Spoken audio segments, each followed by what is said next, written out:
Welcome to the Hardcore Closer Podcast. I'm Ryan Stewman, founder of HardcoreCloser.com, and this podcast is all about helping you, the salesperson, close more sales. And look, whether you're selling cars, homes, financial services, consulting, whatever it is that you sell, this podcast is dedicated to help you generate higher quality leads, increase your closing ratios, and show you how to charge premium fees for the items you sell so you can get paid what you're worth. What's up, Closer Nation? Welcome to episode number 87 of the THC podcast, and I'm glad that you're here. If you're a first-timer, be sure to check out previous episodes. There's obviously 86 or so of those, and depending on at what point you could be listening to this in the future, there could be 300 of these. You never know. Do me a favor. Here's the thing.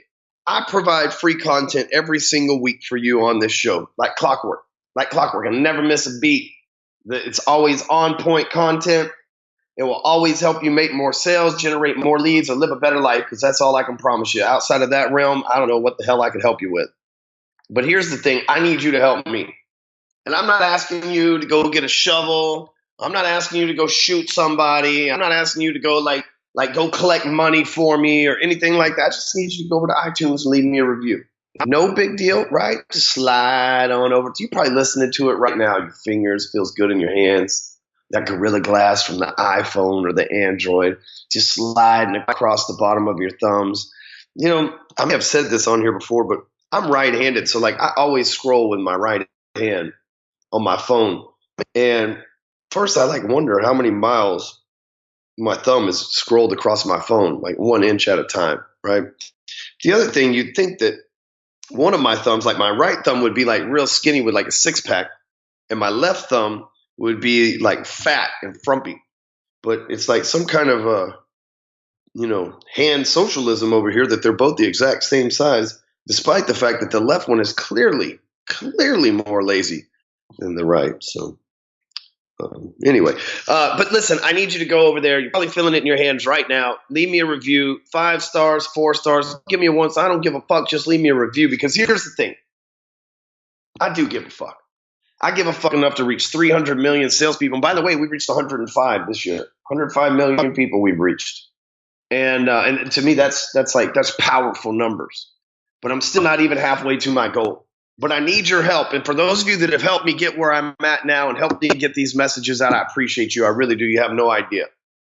Every night before I go to sleep, I thank the universe for you. I really do. We've got some great brand advocates, and I'm just I'm very grateful for all of you.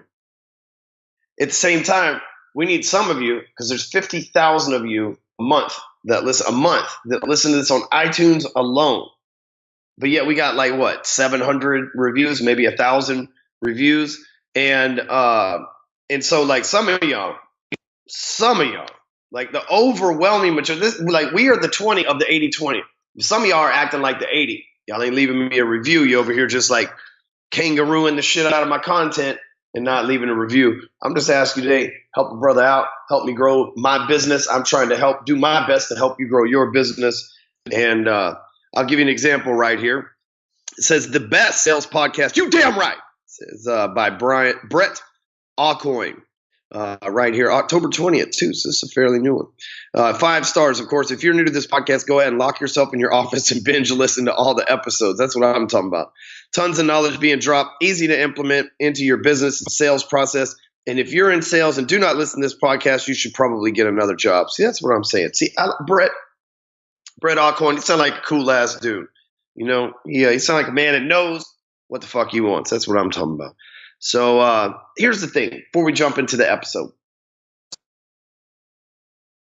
As salespeople, we push ourselves to the limit. We make tons of calls every day. We work crazy hours. I know just this morning alone, I was up at 3:30. And that's in the morning, right? 3:30 in the morning. It's 8:47 at the time that I'm recording this. So I've already got in more work in a day than most people will get in a week, I would imagine, because of the levels of productivity I have. And many of you are the same way. And the thing about being that way, though, is it wears down on your body. I know as I get older, it gets tougher for me to recuperate from CrossFit workouts. You know, I start developing arthritis from holding on to these damn weight bars all the time, and start getting and more fatigued and everything else, right? Like it's just part of the aging process. And for those of you that are young that listen to this, they go, I don't know what the fuck old man Stewman's talking about. You're lucky, but it's coming. And, there's a way to, supplement and prevent this stuff. And I'd like to introduce you to a line of supplements that I've been working on and behind the scenes and paired up with a local company here with some of the top, what's known as formulators, right? The people that actually put this stuff together in the industry. And you can head over to Integrity Driven Nutrition. You can find us on Facebook, or you can go to integritydrivennutrition.com and you can see right there in front of you all the opportunity that you have to take the right stuff. You can learn, you can get information about the symptoms that you have and how you can benefit from the products that we offer. We offer everything from stuff that'll help you sleep better, that's legal, to things that'll wake you up, that's legal, to protein powders and all that stuff. And it's not multi-level marketing. We sell them in the Vitamin Shop. They're in Total Nutrition stores. It's an international brand. We're in Canada, America. It's a large company that I bought in with because I get the vision of these guys, right? And they really do operate with integrity. The CEO is one of those guys from the Strike Force team, which is like the power team. They like rip phone books in half and stuff like that. He's a cool guy. And we've got a lot of great Instagram influencers and IBF pros and all that good stuff, and that are IBBF, I think it is, that are on our team too. So check it out over there, integritydrivennutrition.com. It's my supplement of choice. I like it so much, I decided to buy into the company. I believe you'll like it as well. So let's have a little fun today. You know what I'm talking about? Like, we always try to be serious and shit on here, right? I'm always like, listen, you want to make money, you got to work. But today, let's talk about things not to do. I'm always telling you what to do. Here's how you do this. 5 ways to do this, 5 ways to do that, 5 ways to do this. Here's 5 ways to fuck a sale up. Here's 5 ways to fuck a sale up faster than a virgin on prom night. So here's the thing. I'm going to give you these 5 things, but I want you to think, and I'm going to be funny about it, but at the same time, I want you to think about subliminally what's going on in a conversation when these phrases are said, because you probably say them. And the vets, the people that have been slinging for a long time, might even say some of this stuff. And it just happens autonomously because a lot of us are nice, and a lot of us are curious, and a lot of us are impatient as fuck. And so these are the things that you can say that you should never say to a prospect, guaranteed to blow. I wouldn't say guaranteed to blow a sale, but guaranteed to shift who's actually in control of that situation for sure. Number 1, man, never thank them for their time. Anytime you thank someone for their time, that's basically saying your time is more valuable than mine. Unless you're selling some shit to Bill Gates or Trump or Obama, or hell, Obama's retired. His time ain't important at all, right? Like, unless you're selling something to, like somebody that's like super, like, hey, don't thank them for their time. Because what that does is that changes the assumption, or it gives them the assumption that their time is worth more than yours, or they would be thanking you for your time. Now, listen, that's a common business practice to show up and say, Mortimer, thank you for your time today, right? Like, that's what people do. But the thing is, right, subliminally, it makes you subservient to them. And if you're going to control the sales conversation, you cannot be subservient to that person in any way whatsoever. You have to be the person with confidence that's the leader in the situation, confidently leading them to complete the closing process. So saying thank you for your time is massively, let me repeat, massively, which has the word ass in it. It is massively, it's terrible. Right? Just don't do it. It's a major fuck up. Don't thank people for their time. It deters people, okay, because it puts you in a subservient state. So you show up with somebody who's like, thank you for your time today. And an alternative to that would be, hey, what's going on, Mr. Stewman? You're lucky as fuck to be able to talk to me because I'm a badass sales guy that's going to solve your fucking problems. I know that's a little over the top. Some of you couldn't pull it off, but don't think that I hadn't said it before. The thing is, I don't want to argue with fucked up word tracks. I told you I'm going to be a little funny off the cuff today. But instead of thank you for your time, you would say, I know time's important for you, so I will not waste it today. You see the difference in just that word track instead of saying thank you for your time, sir, which is what the average dumb fuck salesperson, the 80%. It's not us. We did 20% over here. Many of you are in the 5% and above that listen to this show. But the 80% thanks people for their time. Us 20%ers, what we do is we identify that their time is important, right? We let them know, right? That's empathy, just by the way. That's a key. We talk about that on the show all the time. It's a key to closing sales. But we let them know that, hey, we know your time's important, so we'll be sure not to waste it. That's also, that word track is also setting you up to where you're not a wasteful person or wasting their time, insinuating that they're about to get some good shit. You're about to drop some nuggets on them, chicken nuggets. Chicken, man, I could really go for some Chick-fil-A about right now. I don't know what it is about that place, and it's only Tuesday, but like I don't get a craving for it during the week. There's one right by my house. Come Sunday, I'm like, man, I get up. It's a beautiful day outside. I'm like, man, I want some Chick-fil-A nuggets, and it's always on Sunday, man. It's like the force of averages playing this dirty little diet game with me. It's like, no, fat boy, no chicken nuggets for you today. It's Sunday. Gonna have to go get you a fried hamburger, fried donut with cigarette sandwich, sir. All right, number 2. Don't say this. So do you want to buy it? You think it's funny, but the 80% says this all the time. And maybe they don't say it as bluntly as I just said. Are you interested in it? Is this what you want? Right? But don't ask people if they want to buy it. Assume the sale. Especially if you say, hey, so do you want to buy it? You like it? You want to buy it? Assume that they like it. You love this thing. What do we got to do to put you in it today? This is what you need. What do we got to do to make sure that it solves your problem today?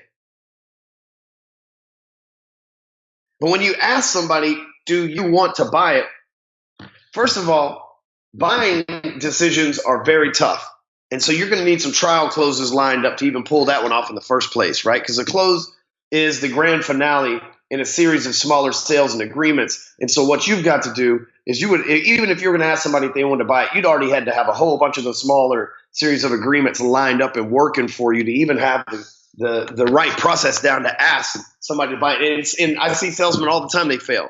I had a guy try to sell me something yesterday. The dude wanted $30,000 a month and probably had a good product.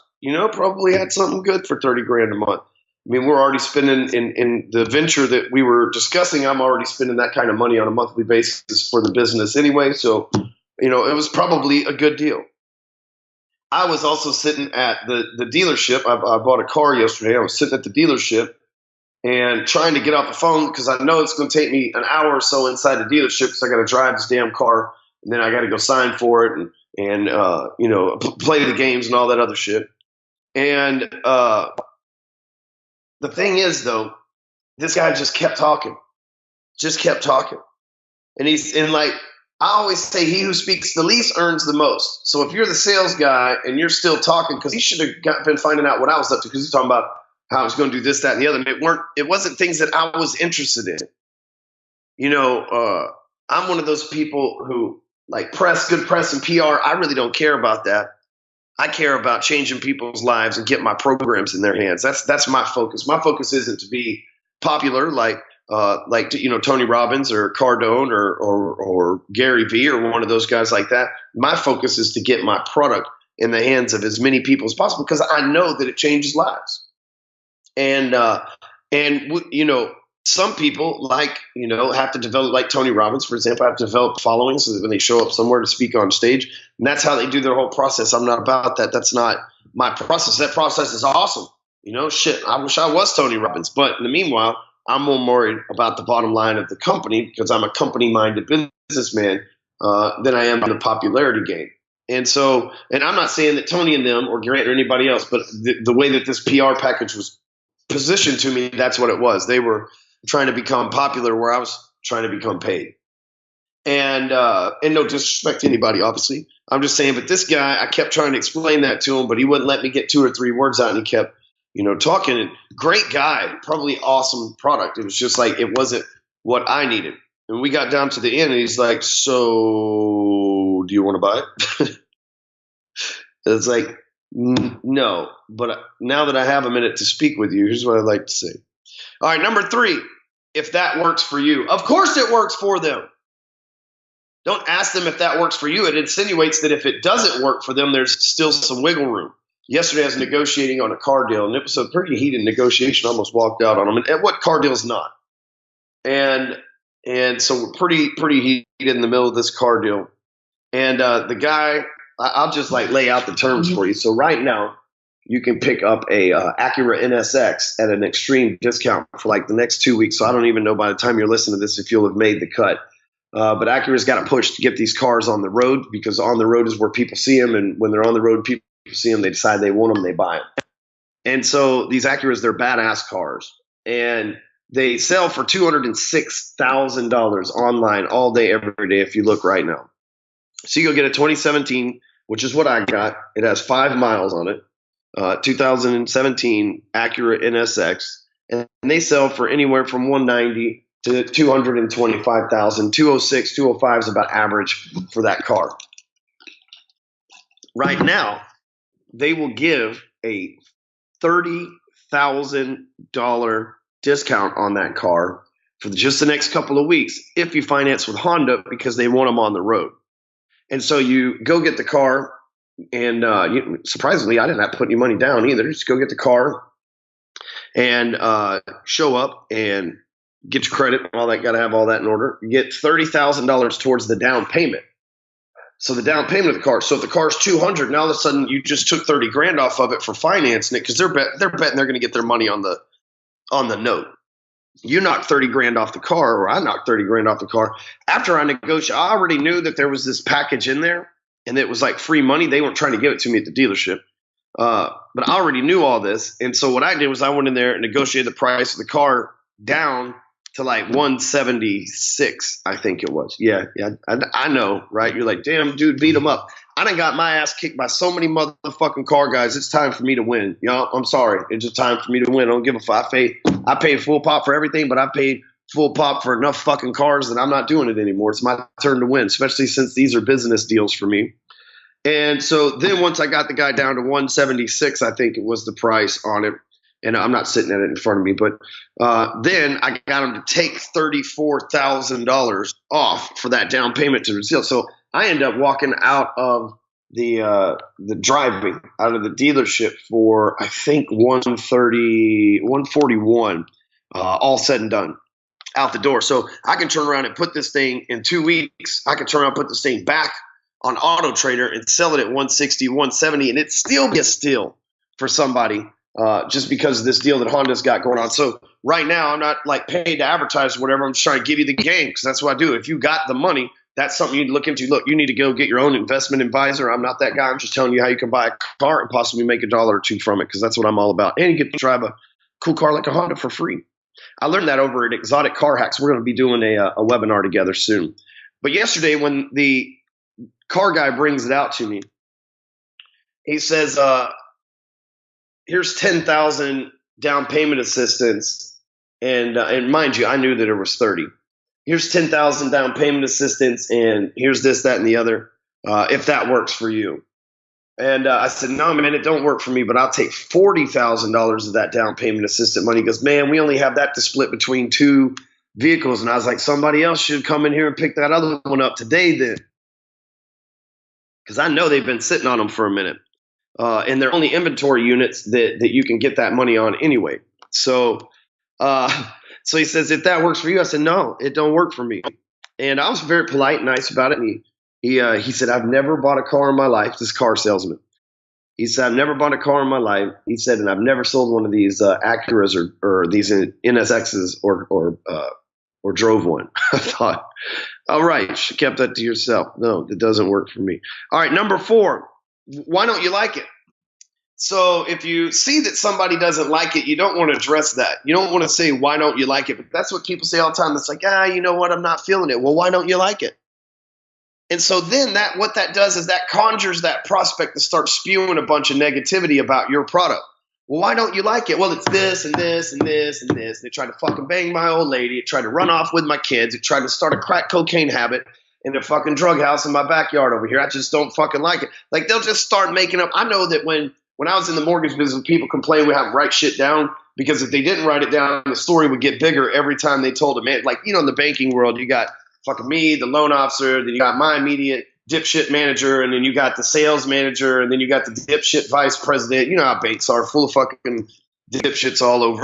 Like the loan officers And branch managers usually are good people, but a lot of times, not always, but a lot of times up the chain, it's just full of a bunch of yes people.